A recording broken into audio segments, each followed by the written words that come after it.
rohani tersebut, maka dikhawatirkan akan gersang. Karena Nabi SAW sendiri menyebutkan iman itu ibarat pakaian.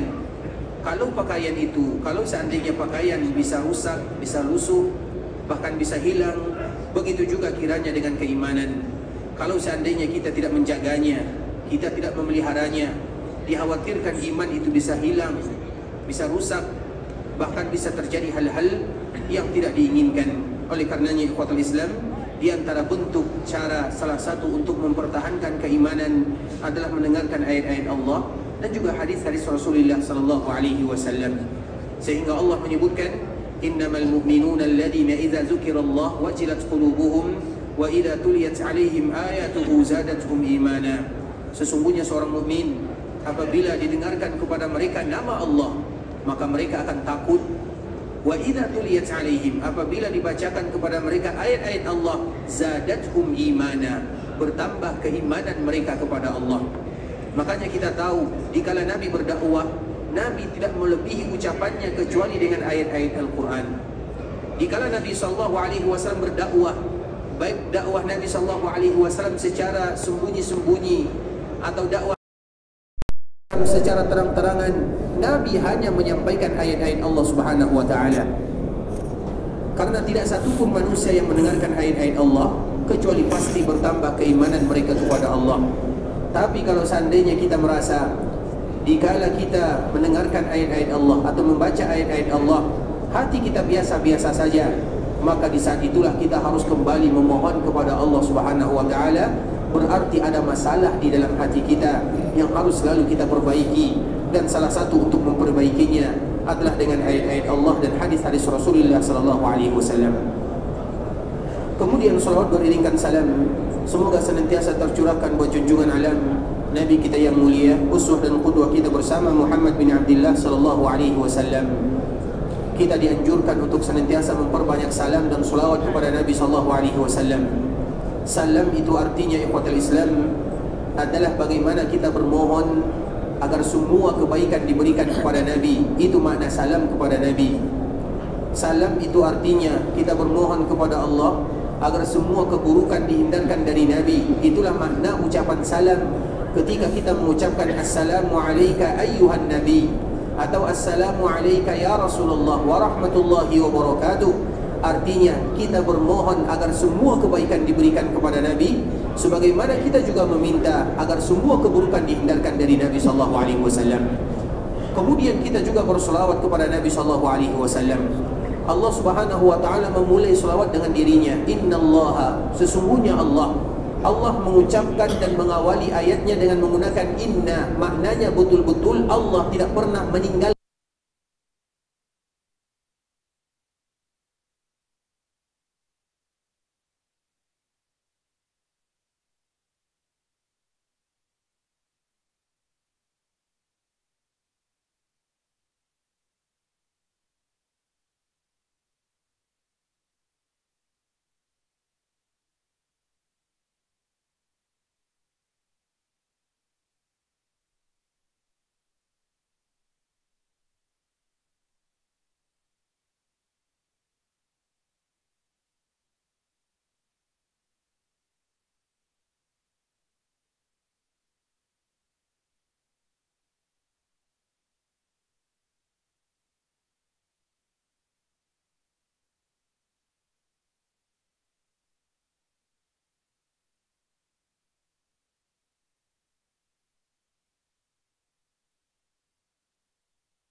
waktu itu untuk mengucapkan salawat kepada baginda Nabi yang mulia sallallahu alaihi wasallam. Mengapa kita harus melakukan yang demikian? Karena Nabi sendiri yang menyebutkan, salatu ummati tu'radu alayya fi kulli yaumi jumu'ah. Sesungguhnya salawat yang dibacakan oleh umatku akan diperlihatkan kepadaku setiap hari Jumat. Tu'rad itu diantarkan, diperlihatkan. Tu'radu alayya, diperlihatkan kepadaku. Maknanya ikhwatul Islam, Nabi SAW dunianya sudah berbeda dengan dunia kita. Nabi hidup iya, tapi hidupnya Nabi adalah hidup dunia barzakhiyah. Dan kita tidak akan pernah tahu bagaimana kehidupan barzakhiyah sebelum kita masuk dalam dunia barzakhiyah. Karena dunia kita ini, yang pertama dunia dikala kita berada di dalam rahim ibu. Kemudian dunia kita yang kedua, dunia yang ada sekarang ini. Kemudian yang ketiga adalah alam barzakh. Kemudian yang keempat adalah alam akhirat. Antara satu dunia, antara satu kehidupan dengan kehidupan yang lainnya, kita tidak akan pernah tahu antara satu dengan yang lainnya. Bahkan kita dalam perut ibu kita saja, kita tidak pernah ingat, kita tidak pernah tahu. Bagaimana pula kita tahu tentang alam barzakh? Nah, Allah menyebutkan tentang kemuliaan Nabi. Nabi itu hidup, tapi hidup Nabi hidup barzakhiyah, bukan hidup duniawiyah. Makanya ikhwatul Islam, kalau kehidupan Nabi adalah kehidupan barzakhiyah, tidak boleh dikiaskan dengan kehidupan duniawiyah. Karena kehidupan Nabi berbeda. Walaupun hidup, kita tidak tahu bagaimana kehidupan Nabi SAW, karena dunianya, alamnya berbeda. Tapi kita beriman bahwa Nabi hidup. Jangankan Nabi, para syuhada saja mereka hidup. La tahsabanna alladhina qutilu fi sabilillahi amwat bal ahya. Allah menyebutkan, jangan kalian mengira mereka-mereka yang terbunuh di jalan Allah, mereka wafat, mereka meninggal. Tidak, mereka hidup. Maknanya kalau mereka hidup, para syuhada hidup, Nabi adalah imamnya para syuhada, tentunya lebih hidup lagi. Tapi kehidupan Nabi bagaimana kita tidak pernah tahu, karena alamnya berbeda. Dan alam dunia dengan alam barzakh tidak bisa disamakan. Sebagaimana alam kita dengan alam dikala kita berada di rahim ibu kita, kita tidak pernah bisa tahu tentang kehidupan tersebut. Maknanya ikhwatul Islam, dikala kita bersolawat kepada Nabi, maka akan diantarkan kepada Nabi. Bahkan di dalam riwayat yang lain, Allah memberikan ruh kepada Nabi SAW, diberikan kehidupan kepada Nabi SAW. Kemudian Nabi tahu, Nabi mengetahui mana umat-umat yang mengucapkan salawat kepada dirinya. Tapi bagaimananya kita tidak tahu. Bagaimananya kita tidak tahu. Karena apabila kita berbicara tentang dunia yang bukan alam dunia kita, maka kita tidak bisa mengetahui tentang hakikatnya, kecuali kita menyebutkan sebagaimana yang disebutkan di dalam Al-Quran ataupun hadis Nabi SAW. Tidak lebih. Kenapa demikian? Karena kita tidak pernah tahu tentang alam tersebut. Yang kita tahu adalah alam dunia dan kita berada di dalamnya. Dan bagaimanapun, suatu saat nanti kita pun akan pindah ke alam yang ketiga sebelum kita pindah kepada alam yang berikutnya. Intinya ikhwatul Islam, Nabi SAW diberikan kelebihan oleh Allah. Selawat-selawat yang kita baca, yang kita selalu ucapkan, akan selalu diperlihatkan kepada Nabi SAW. Dan salah satu momen selawat tersebut diperlihatkan adalah hari Jumat. Maka tidakkah kita bangga dikala amalan kita, amalan selawat diperlihatkan kepada Nabi SAW, maka tentunya perbanyaklah mengucapkan selawat kepada Nabi. Karena selawat itu selalu kita sebutkan Nabi tidak pernah butuh kepadanya, tapi kita yang butuh kepada selawat tersebut. Minimal ikhwatul Islam, di dalam sebuah hadis Nabi SAW menyebutkan, man shalla alayya salatan mukhlisan min qalbi.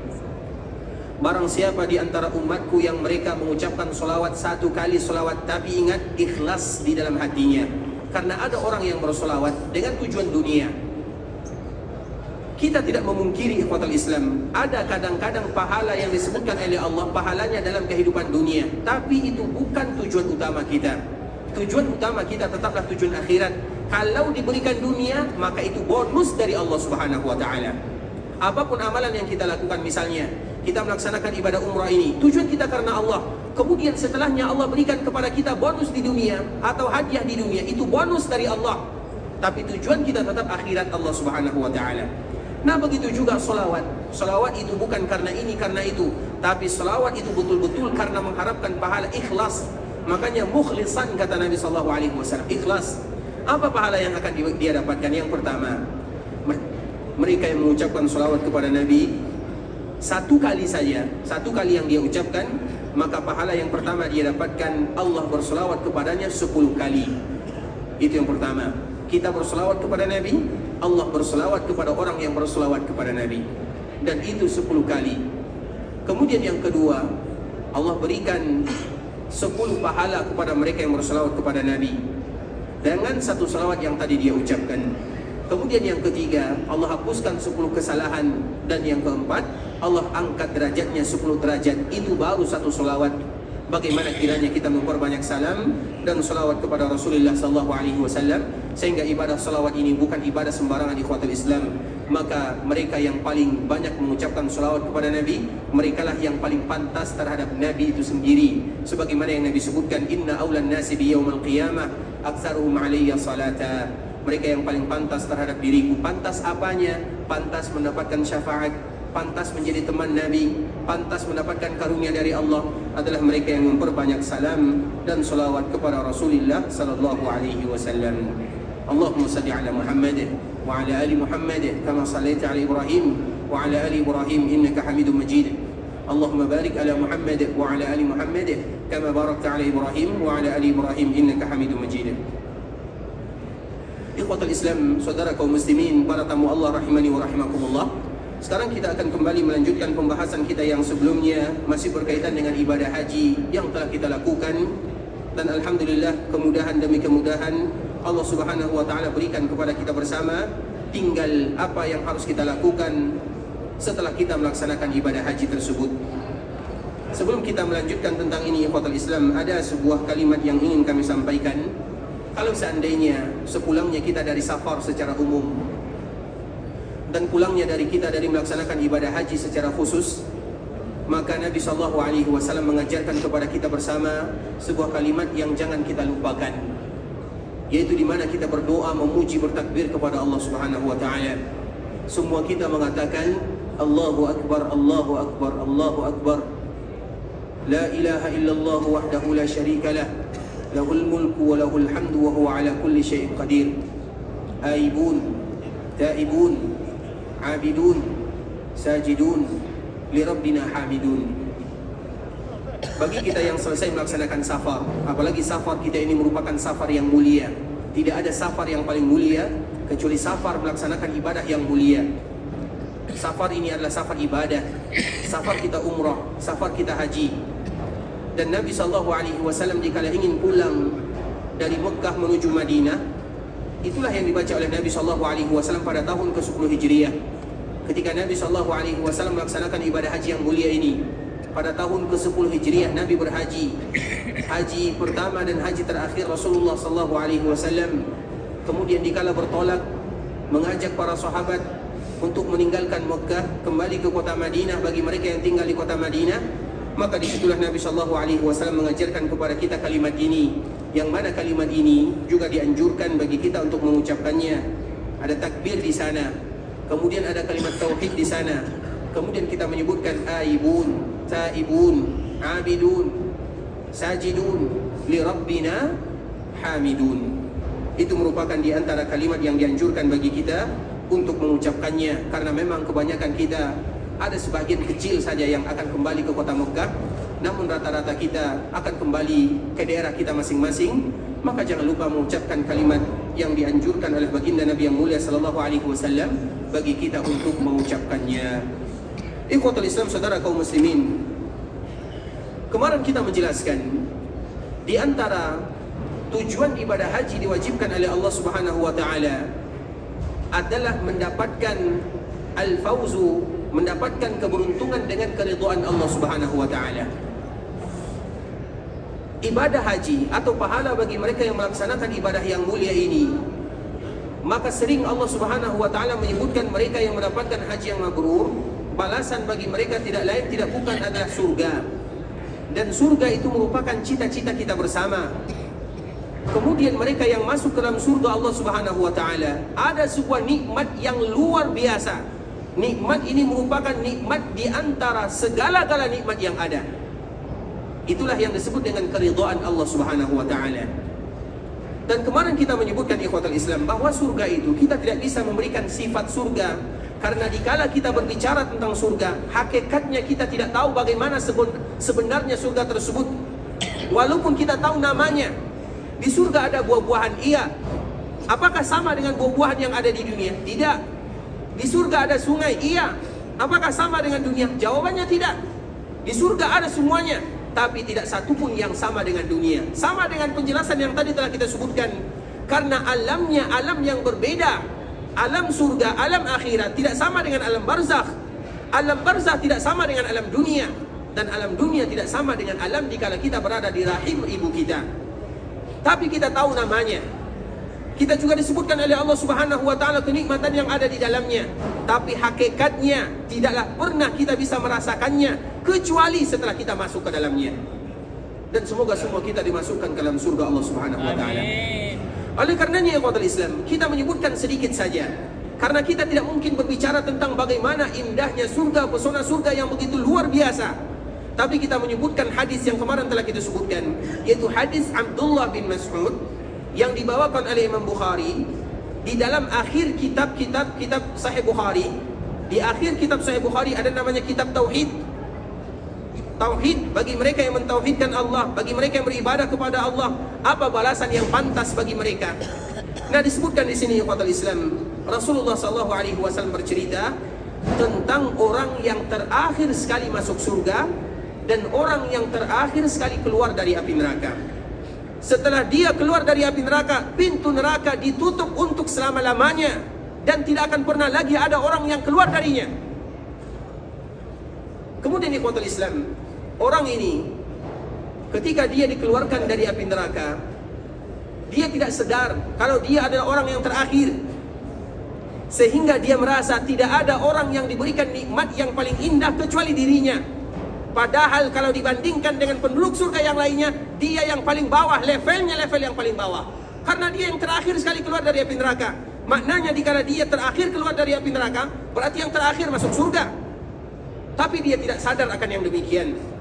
Dikala Allah keluarkan dia dari api neraka karena kasih sayang Allah, karena karunia Allah, karena taufik dari Allah Subhanahu wa taala, maka dia merasa bahwa dirinya adalah orang yang paling beruntung yang ada dalam kehidupan tersebut. Dia merasa dia paling beruntung. Kemudian dikala dia keluar, dan kita tahu di antara siksa api neraka banyak sekali macamnya. Salah satunya adalah dengan api yang dahsyat. Kita tahu api yang kita gunakan dalam kehidupan dunia itu baru satu bagian daripada 70 bagian api yang ada dalam api neraka. Maknanya kalau di dalam api dunia saja kita sudah takut, kita tidak bisa mendekatinya, bagaimana dengan api neraka yang di dunia saja baru sebagian kecil darinya. Sehingga dikala dia keluar dari api neraka, tentunya dia terbakar kulitnya. Dan kita tahu ikhwatul Islam, kulit kita, jasad kita, bentuk kita tidak sama dengan bentuk kita yang ada di dunia. Kulit kita iya sama, tapi postur tubuh kita berbeda. Semua kita, bentuk kita sama dengan bentuk ayah kita Adam alaihissalam. Jadi nanti dikala Allah bangkitkan kita bersama, kita tidak sebesar ini. Kita nanti semuanya akan sebesar ayah kita Adam. Besar 60 hasta, tingginya 60 hasta, kurang lebih 30 meter lah, kurang lebih. Nah, kenapa demikian? Kenapa Allah Subhanahu wa taala bangkitkan kita nanti di akhirat dalam bentuk tinggi besar ayah kita Adam alaihissalam? Bagi mereka yang mendapatkan nikmat akan betul-betul merasakan nikmat yang luar biasa. Karena orang kecil dengan orang besar, kalau mendapatkan nikmat berbeda nikmatnya, akan sempurna nikmatnya ketika postur tubuh kita itu semakin besar. Namun sebaliknya, bagi mereka yang tersiksa akan betul-betul merasakan siksa yang luar biasa. Itulah diantara salah satu alasannya kenapa kita semuanya nanti besar kita sama dengan besar ayah kita Adam alaihissalam. Kemudian akhir ikhwatul Islam, dikala dia keluar dari api neraka dalam keadaan sudah dihukum oleh Allah Subhanahu wa taala sesuai dengan apa yang dia kerjakan dalam kehidupan dunia, maka dia pun dimandikan dengan Nahrul Haya yang disebut dengan sungai kehidupan. Kemudian dikala dia bersih dari dosanya, dia keluar dari api neraka, dia belum lagi masuk ke dalam surga. Dan tidak ada orang yang bersamanya, dia sendirian saja. Kemudian dia melihat ada pohon yang indah, ada sungai yang mengalir di bawahnya. Maka di saat itulah dia berdoa kepada Allah, "Ya Allah, dekatkan aku dengan pohon tersebut agar aku bisa bernaung di bawahnya, menikmati keindahan sungainya." Kemudian apa kata Allah Subhanahu wa taala kepada orang yang terakhir sekali keluar dari api neraka ini? "Wahai fulan, kalau seandainya aku kabulkan doa dan permintaanmu, apakah kamu akan meminta doa yang lain? Maka orang ini karena saking bahagianya, dia mengatakan, ya Allah, kalau seandainya engkau mengabulkan doa dan permintaanku, aku tidak akan lagi meminta yang lainnya. Maka Allah kabulkan doanya. Dia bernaung, dia menikmati keindahan yang ada di sana. Dan ini di antara surga dan neraka. Dia tidak masuk neraka, dia belum lagi masuk ke dalam surga. Kemudian ikhwatal Islam, setelah dia beristirahat di sana dalam beberapa waktu, dia kembali melihat sesuatu yang lebih indah lagi. Dia melihat ada pohon yang lebih indah lagi. Dia melihat ada sungai yang lebih indah lagi. Maka dia tidak bisa menahan dirinya, kembali mengangkat kedua tangannya, bermohon kepada Allah, ya Allah, dekatkan aku dengan tempat tersebut. Apa kata Allah Subhanahu wa taala? Wahai fulan, lupakah kamu akan janji yang tadi kita telah sepakat dengannya, yaitu engkau tidak akan meminta yang lain? Namun fulan ini tetap bermohon kepada Allah, dan Allah tetap mengabulkan permintaannya. Maknanya ikhwatul Islam, begitulah Allah Subhanahu wa taala. Makanya ketika kita meminta kepada Allah, minta sebanyak-banyaknya. Semakin kita meminta sebanyak-banyaknya, semakin Allah suka kepada hambanya. Semakin sedikit kita meminta, semakin Allah tidak suka. Bahkan apabila ada orang yang tidak mau meminta kepada Allah, maka mereka itulah orang yang sombong sebenarnya. Kemudian ikhwatul Islam, Allah kembali kabulkan. Kemudian didekatkan. Dikala didekatkan, maka dia pun mulai melihat surga dari kejauhan. Kemudian hatinya tidak lagi sabar melihat penduduk surga. Kemudian dia kembali mengangkat kedua tangannya dan bermohon kepada Allah. Dia tidak langsung meminta kepada Allah, ya Allah masukkan aku ke dalam surga, tidak. Tapi permintaannya kepada Allah, ya Allah dekatkan aku dengan surga. Jadi permintaannya perlahan-lahan, pelan-pelan dia meminta kepada Allah Subhanahu wa taala. Tapi begitulah Allah Subhanahu wa taala kepada hambanya, karena kita bermohon kepada Zat yang Maha Rahman, yang Maha Rahim. Sehingga setiap kali kita berdoa kepada Allah ikhwatal Islam, apa kata Nabi? Ud'ullaha wa antum muqinuna bil ijabah. Setiap kali kalian mengangkat kedua tangan berdoa kepada Allah, yakinlah bahwa doa kalian pasti akan dikabulkan. Kalau kita tidak yakin, maka Allah tidak akan kabulkan. Makanya tidak mungkin Allah kabulkan doa mereka yang tidak yakin dengan doanya.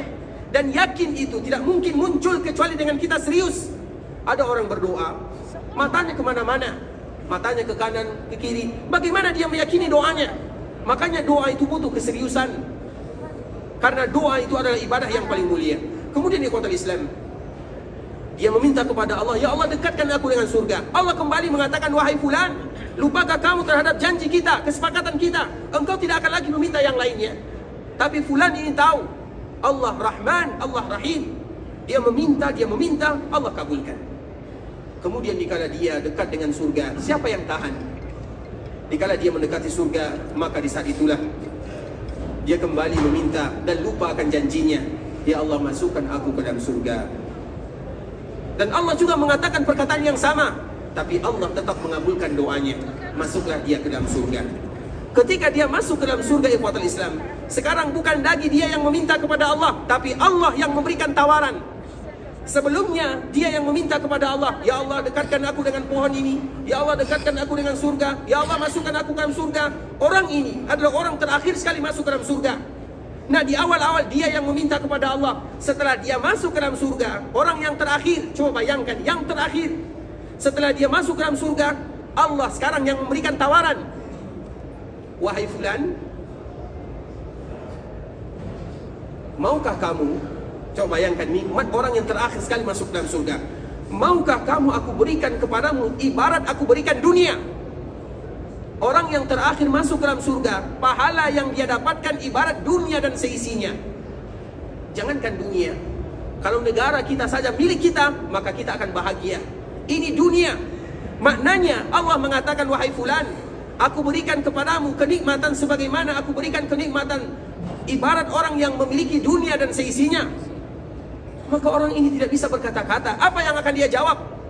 Dia tidak menyangka akan mendapatkan kenikmatan yang luar biasa. Dia mengira dia tidak pernah melakukan amalan yang bisa memasukkan dia ke dalam surga, tapi Allah tetap masukkan dia ke dalam surga. Dan Allah berikan pahala yang luar biasa. Dan tidak sampai di situ saja ikhwatul Islam. Ketika Allah memberikan tawaran, maka orang ini tidak yakin. Tadi Dia yang meminta. Sekarang Allah yang memberikan tawaran. Jikalau Allah mengatakan yang demikian, maka fulan ini secara refleks mengatakan, atastahzi'u bi.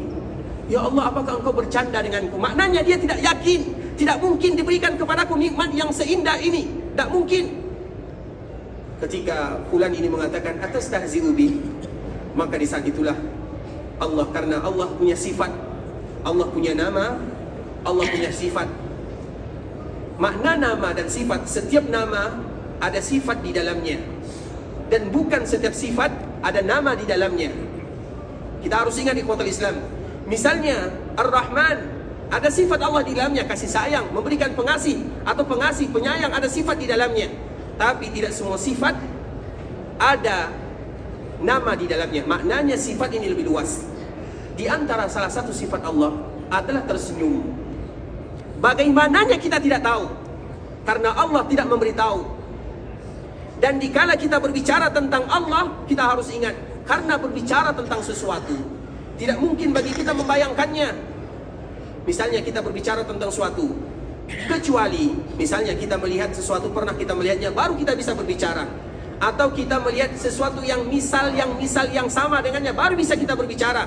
Atau ada kabar darinya, baru kita berbicara. Ketiga-tiga ini tidak ada untuk Allah Subhanahu wa ta'ala.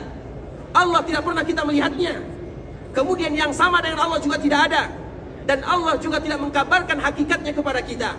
Tapi kita tetap beriman kepada Allah Subhanahu wa ta'ala. Kita contohkan contoh yang mudah saja sebelum kita melanjutkan hadis ini. Di antara salah satu sifat Allah Subhanahu wa ta'ala, Sami'an basira. Allah itu maha mendengar, maha melihat. Betul atau tidak? Baik. Allah menyebutkan yang demikian. Innallaha kana sami'an basira. Allah maha melihat, zat yang maha melihat. Dan Allah adalah zat yang maha mendengar. Manusia, sebagaimana yang disebutkan oleh Allah Subhanahu wa ta'ala di dalam ayat yang semua kita hafal.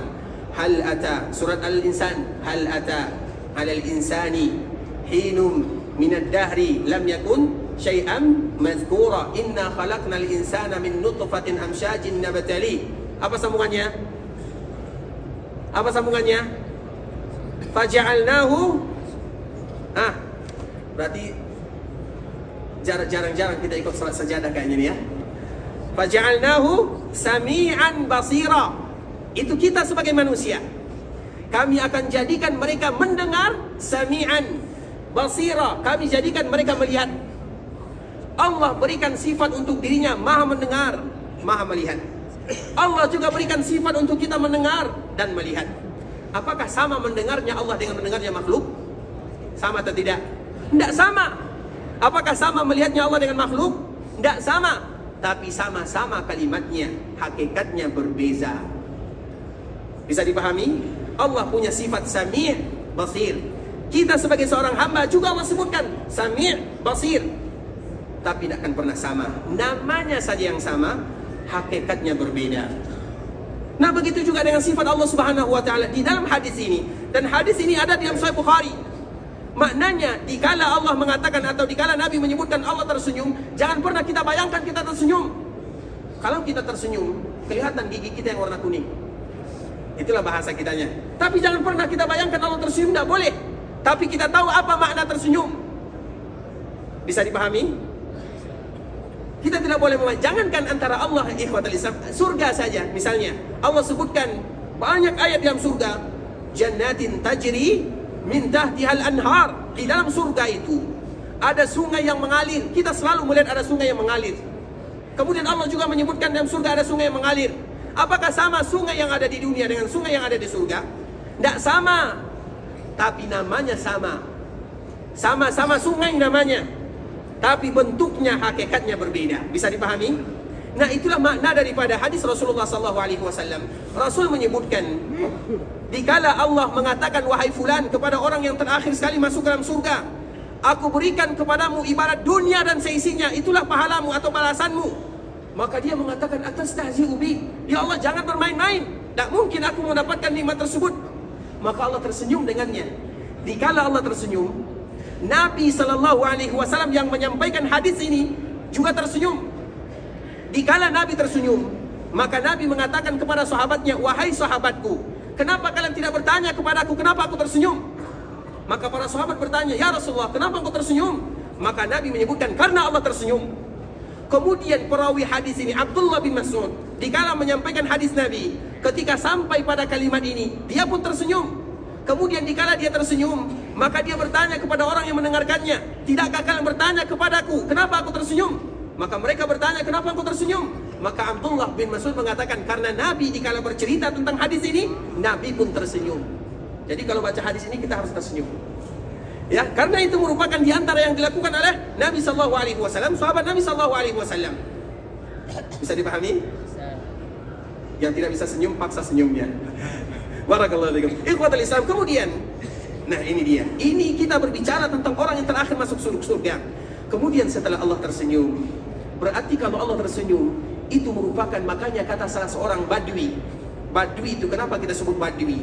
Orang Badui itu biasanya mereka memiliki fitrah yang sehat, fitrah yang selamat. Kita tidak akan pernah putus asa kepada Rabb yang tersenyum. Maknanya kalau tersenyum itu akan dibukakan semua pintu kebaikan kepada hambanya. Makanya ketika Allah tersenyum, apa kata Allah kepada orang yang tadi terakhir masuk dalam surga? Tidak jadi aku berikan kepadamu 1, tapi aku lipat gandakan menjadi 10. Itu pahala bagi mereka yang terakhir sekali masuk ke dalam surga. Bagaimana kiranya mereka yang masuk ke dalam surga bersama para nabi, bersama para rasul, bersama para syuhada, bersama para ulama, bersama orang-orang saleh. Bagaimana kiranya mereka yang hatinya, yang ruhnya dibawa oleh burung-burung yang berwarna hijau di dalam surga. Bagaimana kiranya mereka yang masuk ke dalam surga, rombongan yang tanpa dihisab, tanpa diazab. Kalau seandainya ini merupakan nikmat yang didapatkan bagi mereka yang terakhir sekali masuk ke dalam surga, dia memiliki dunia dikali lipatkan 10 kali lipat. Ini ada dunia, kemudian dilipatkan 10 kali lipat. Kita saja tidak bisa membayangkan. Kita saja kalau memiliki kota Madinah ini, kalau Madinah ini punya kita, bagaimana bahagianya kita? Itu baru Madinah. Ini Allah menyebutkan yang dia punya adalah dunia, dan dilipat gandakan 10 kali lipat. Itu mereka yang terakhir sekali masuk ke dalam surga. Makanya surga itu kita merasakan nikmatnya bukan karena pahala, bukan karena amalan yang kita lakukan. Amalan iya menjadi penyebab, tapi jangan pernah mengatakan, ya Allah masukkan aku ke dalam surga karena amalanku. Jangan. Karena amalan kita tidak ada bandingnya di sisi Allah Subhanahu wa taala. Makanya ini selalu kita sebutkan ikhwatul Islam, orang-orang terdahulu. Ada orang yang diceritakan oleh Nabi sallallahu alaihi wasallam. Dia beribadah 200 tahun lamanya tanpa berhenti. Nah, ada di antara kita yang kuat. Orang-orang terdahulu kuat-kuat sekali. Makanya ada sebuah kisah ikhwatul Islam sebelum kita melanjutkan kisah ini. Ada seorang wanita di zaman Nabi Musa, meninggal anaknya. Dia menangis. Anaknya meninggal, dia mengatakan masih kecil. Karena pada waktu itu anaknya meninggal kurang lebih umurnya 120 tahun lah. Dia mengatakan masih kecil. Orang dulu 120 tahun masih kecil, berarti berapa umurnya? Nah, dikala dia menangis, maka dinasihati oleh Nabi Musa alaihissalam. Kemudian dikala dinasihati, tentunya dia mendengarkan apa ucapan Nabi Musa, karena dia berada dalam kesedihan.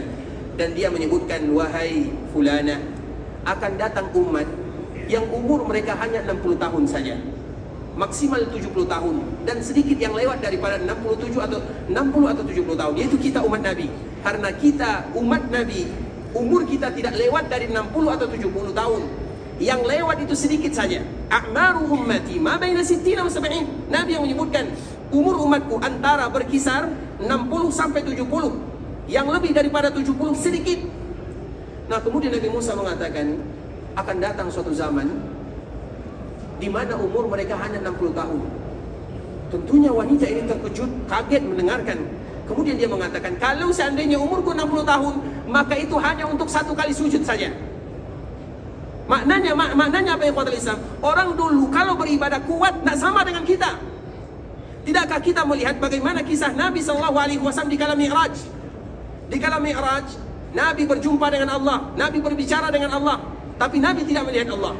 Sebagaimana disebutkan oleh disebutkan oleh ibunda kita Aisyah, barang siapa yang menyangka Nabi kita melihat Allah Subhanahu wa taala, faqad iftara, maka dia sudah berdusta. Maknanya Nabi tidak melihat Allah Subhanahu wa taala, tapi Nabi berbicara dengan Allah.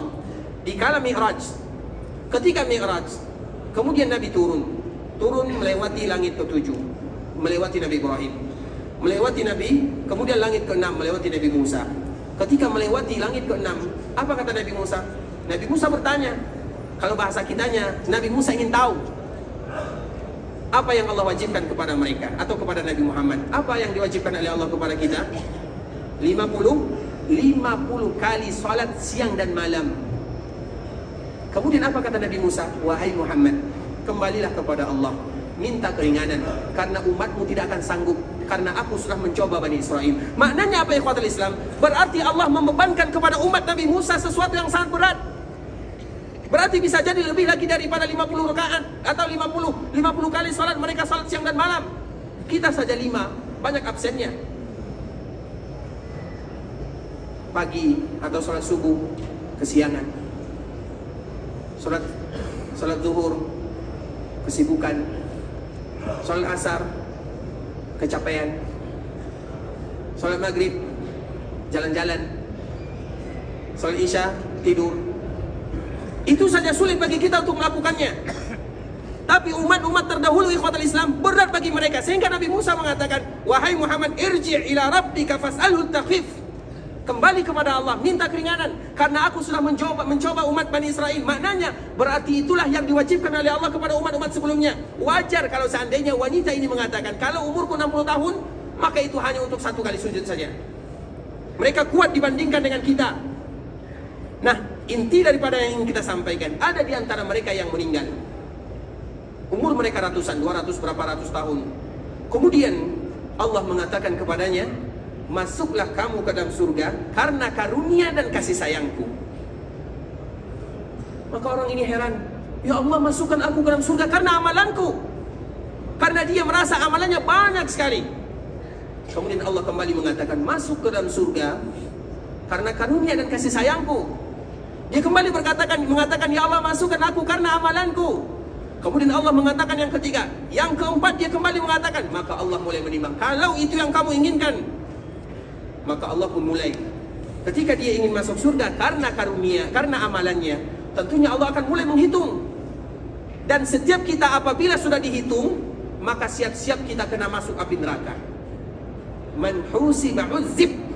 Barang siapa yang dihisab pasti kena azab. Itu kata Nabi SAW.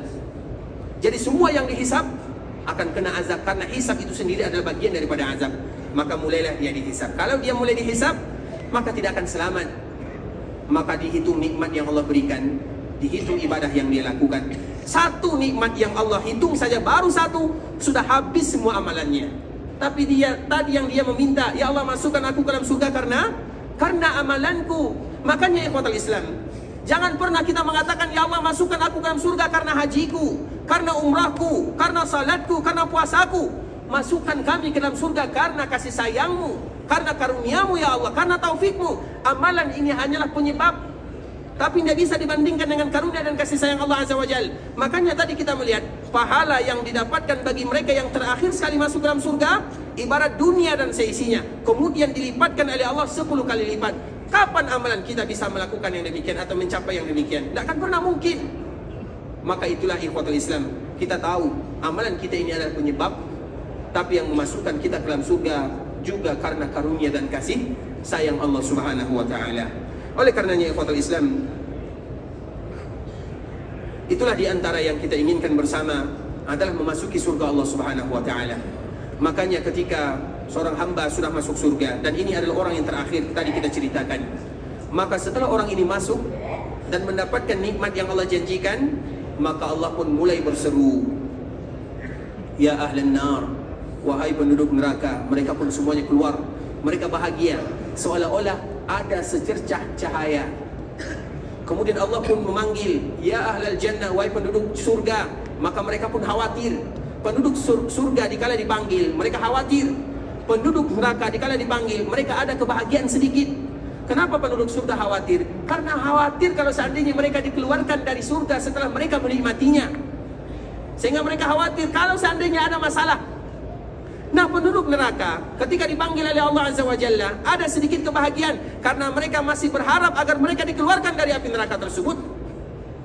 Kemudian ketika Allah memanggil penduduk surga, dan Allah memanggil penduduk neraka, maka didatangkan sebuah bentuk hewan seperti domba. Dan domba ini, ikhwatul Islam, adalah kematian. Kita tahu ada sesuatu yang tidak berbentuk. Ada sesuatu yang tidak berbentuk. Misalnya kita melakukan sholat, apakah kita tahu bagaimana bentuk sholat? Pahala sholat kita tahu? Tidak. Kita melaksanakan ibadah umrah, ibadah haji, tahukah kita bagaimana bentuk ibadah kita tersebut? Tidak tahu. Tapi nanti di perkuburan, maka ibadah-ibadah kita ini akan berubah menjadi manusia yang akan menemani diri kita. Kalau baik, maka dia datang dalam keadaan bentuk yang indah. Kalau amalan kita buruk, dia datang dalam keadaan yang buruk rupa. Padahal itu amalan kita. Maka kita bertanya, kamu ini siapa? Maka dia menjawab, aku amalanmu. Bisa dirubah bentuknya oleh Allah Subhanahu wa Ta'ala.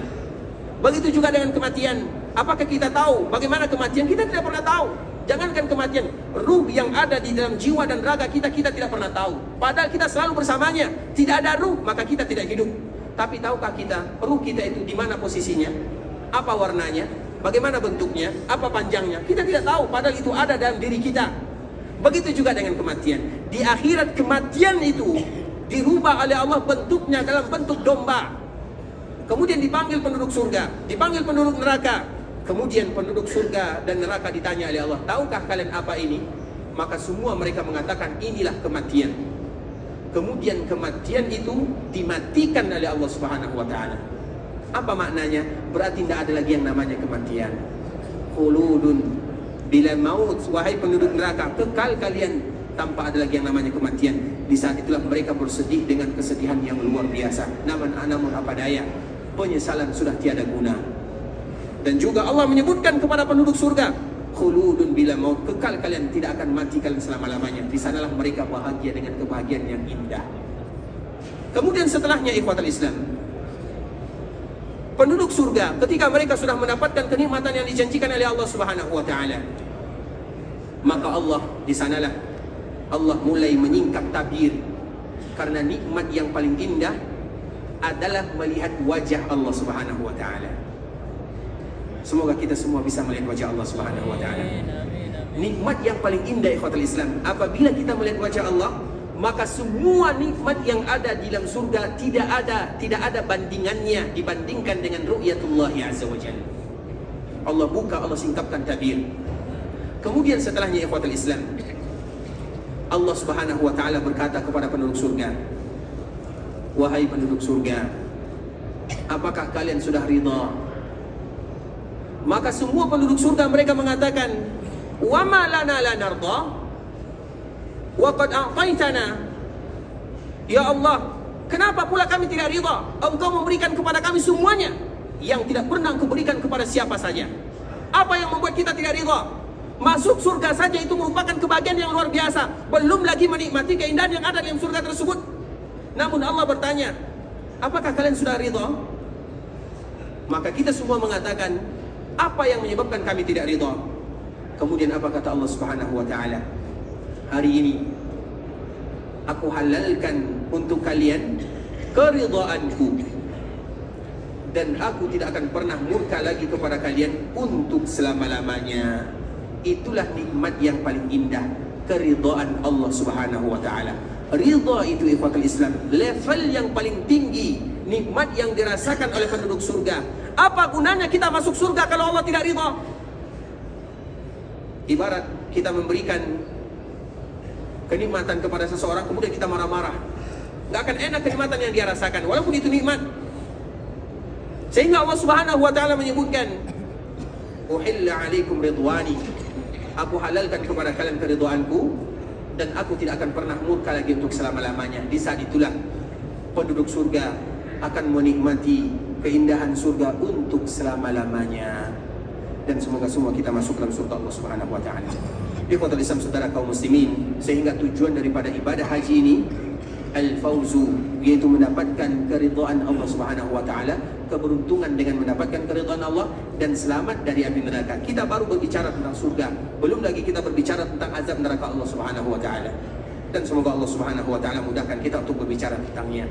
Ikhwatul Islam, karena waktu kita tidak terlalu banyak lagi, sebagaimana biasanya kalau seandainya ada di antara kita yang bertanya, tapi mulai besok insya Allah pertanyaan mulai lagi ditulis dengan kertas ya. Nah, hari ini insya Allah masih dibolehkan bertanya dengan secara langsung. Insya Allah kalau ada besok ada di antara kita yang ingin bertanya, maka kami harapkan bertanya dengan tulisan. Insya Allah Ta'ala. Silakan Pak.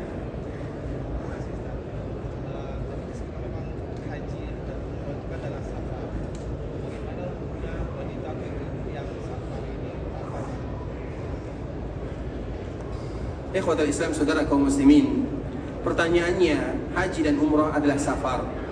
Bagaimana mereka yang safar tanpa ada mahram, terutama ibu-ibu wanita? Hajinya sah. Hajinya sah. Selesai? Ada orang yang salat, kemudian dia memakai jam, tapi jamnya ini hasil dari curian. Salatnya sah atau tidak? Hah? Sah atau tidak? Ragu nih kayaknya nih. Sah. Nah begitu juga dengan orang yang safar, wanita yang safar, kemudian dia tidak memakai mahram, sah hajinya atau tidak? Sah, dan semoga mereka semuanya mendapatkan haji yang mabrur. Tapi yang perlu kita ketahui itu poin pertama. Poin selanjutnya, ikhwatul Islam, kalau kita lihat dari sisi fikihnya, memang para ulama mereka semuanya merujuk kepada hadis Nabi yang mulia sallallahu alaihi wasallam. Tidak halal bagi seorang wanita yang melakukan safar lebih daripada 1 hari 1 malam illa ma'adhi mahram, kecuali mereka harus ditemani oleh mahramnya. Tapi kalau seandainya dikala mereka tetap safar, maka mereka tetap sah, tidak menjadi masalah. Tapi mereka dilarang oleh Nabi safar. Nah disinilah para ulama berbeda. Jumhur para ulama semuanya, Imam Abu Hanifah, Malik, Syafi'i, Ahmad, semuanya dianjurkan kalau wanita safar maka dengan menggunakan mahram. Kemudian setelah mereka sepakat, karena biasanya sebelum para ulama mereka berbeda, ada kata sepakatnya. Dan kita di dalam beragama, sebagaimana yang kemarin kita sebutkan, sebelum kita melihat perbedaan para ulama, lihat dulu kata sepakatnya. Apakah mungkin tiba-tiba para ulama itu langsung mereka berbeda? Tidak mungkin, pasti ada kata sepakatnya terlebih dahulu. Nah kata sepakat itulah yang harus kita cari untuk keselamatan ibadah kita. Makanya kaidah itulah yang selalu kita sebutkan, al-khuruju minal khilafi aula. Dikala kita keluar dari perbedaan para ulama, itulah yang terbagus. Kita contohkan, ini sekedar contoh. Misalnya Masjid Nabawi. Masjid Nabawi ini, mana yang disebut dengan Masjid Nabawi? Apakah yang bagian dalam ini saja atau yang termasuk bagian luar? Mana? Mana yang dinamakan Masjid Nabawi? Hah? Mana namanya Masjid Nabawi? Atau tidak ada Masjid Nabawi? Sampai pagar mana? Pagar sini atau pagar luar? Karena apabila ikhwatul Islam, apabila kita mengatakan bahwa Masjid Nabawi sampai pagar luar sana, berarti ketika kita sejajar dengan pagar kita harus mengucapkan doa. Berarti kita harus mendahulukan kaki kanan. Tapi biasanya kita mendahulukan kaki kanan di pagar luar atau di pintu sini.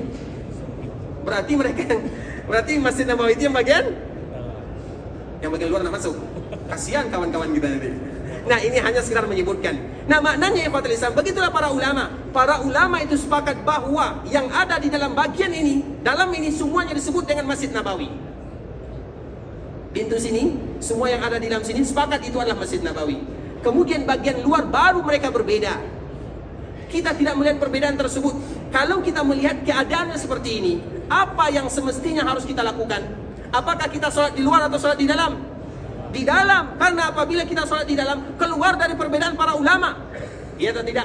Tapi kalau kita sholat di luar, bagi ulama yang mengatakan itu bagian masjid, kita akan mendapatkan pahala. Tapi bagi mereka yang mengatakan tidak bagian masjid, kita tidak mendapatkan pahala sama dengan yang di dalamnya. Jadi mana kalau kita seorang manusia yang diberikan akal pikiran oleh Allah, mana yang kita pilih? Otomatis yang bagian dalam, yang sepakat-sepakat saja. Karena kita tidak ingin, kecuali kalau seandainya ada sebab. Misalnya kita terlambat atau alasan, itu lain ceritanya. Tapi hukum asalnya kita pasti akan mencari mana perbedaan para ulama, yang mana para ulama tidak berbeda. Maknanya ya Fatul Islam, tentunya kita mencari yang terbaik. Di antara yang baik, semuanya baik, tapi pasti kita mencari yang terbaik. Nah begitu juga dengan safar, terutama seorang wanita. Yang terbaik, yang para ulama itu sepakat, mereka safar dengan mahramnya, selesai. Tapi bagaimana kiranya kalau seandainya ada di antara mereka yang safar tanpa mahram, hajinya tetap sah, ibadahnya tetap diterima, dan semoga Allah menerima semua amal ibadah mereka. Walaupun di sana ada sedikit perkataan para ulama, seperti misalnya perkataan ulama Imam Syafi'iyah menyebutkan apabila mereka safar dengan menggunakan atau bersama wanita-wanita lainnya, bukan satu wanita tapi banyak wanitanya, yang terpercaya. Maknanya mereka ada rombongannya, dan biasanya itulah yang dilakukan oleh mereka-mereka yang melaksanakan ibadah haji. Dikala mereka melaksanakan ibadah haji, tidak mungkin mereka sendirian saja dalam rombongan. Pasti ada beberapa wanita di sana, mereka berkumpul. Bisa jadi mereka mengambil pendapat ini. Bisa dipahami? Kita tidak boleh mengatakan langsung salah, tapi kita berharap kepada Allah, semoga Allah menerima amal ibadah mereka. Walaupun kita menganjurkan untuk kembali kepada pendapat yang pertama. Dan juga kita tidak tahu, bisa jadi kita tidak tahu ikhwatul Islam, karena kerinduan kepada kota Mekah, Madinah kadang-kadang bisa menghilangkan dan mengorbankan semuanya. Ada di antara mereka yang mungkin janda, ada di antara mereka yang tidak ada mahramnya sama sekali, kita tidak tahu. Dan itu dikembalikan kepada mereka masing-masing. Dan keadaan, situasi dan kondisi, kita tidak pernah tahu tentang situasi dan kondisi saudara kita. Hanya saja kita hanya menghukum secara zahir saja. Dan hukum secara zahir, tidak boleh kita, kamu seperti ini, tidak boleh demikian. Karena setiap kita itu berbeda situasi dan kondisinya. Tapi boleh bagi kita untuk berbicara secara hukum. Bisa dipahamkan atau dibedakan? Tapi ikhwatul Islam, jelas insyaAllah. Tanya yang lain. Silakan.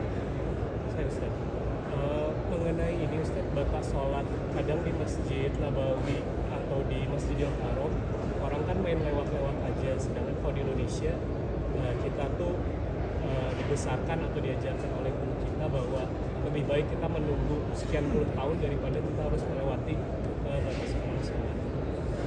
Barakallahu fikum ikhwatul Islam. Pertanyaan yang kedua masalah sholat, bagaimana hukumnya melintas di depan orang, atau kita melihat ada orang yang sedang sholat kemudian kita melintas di depannya, apa yang harus kita lakukan?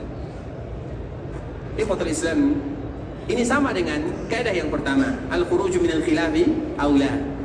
Tentunya hukum asal, kita tetap menyebutkan hukum asal yang mana itu merupakan kesepakatan para ulama.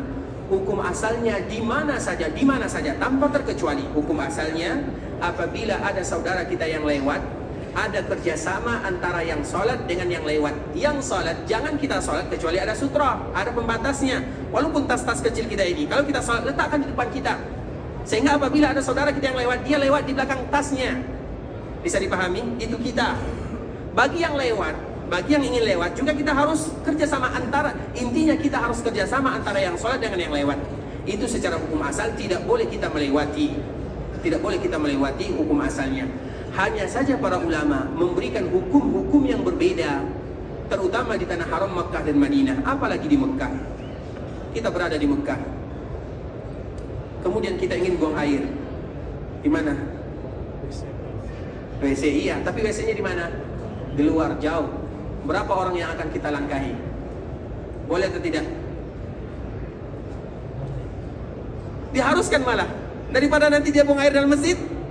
Maknanya ikhwatul Islam, itu dikembalikan lagi kepada keadaan. Dan kadang-kadang kita tidak tahu. Hukum asalnya sudah jelas. Hukum asalnya, kata Nabi SAW, kalau seandainya orang yang ingin lewat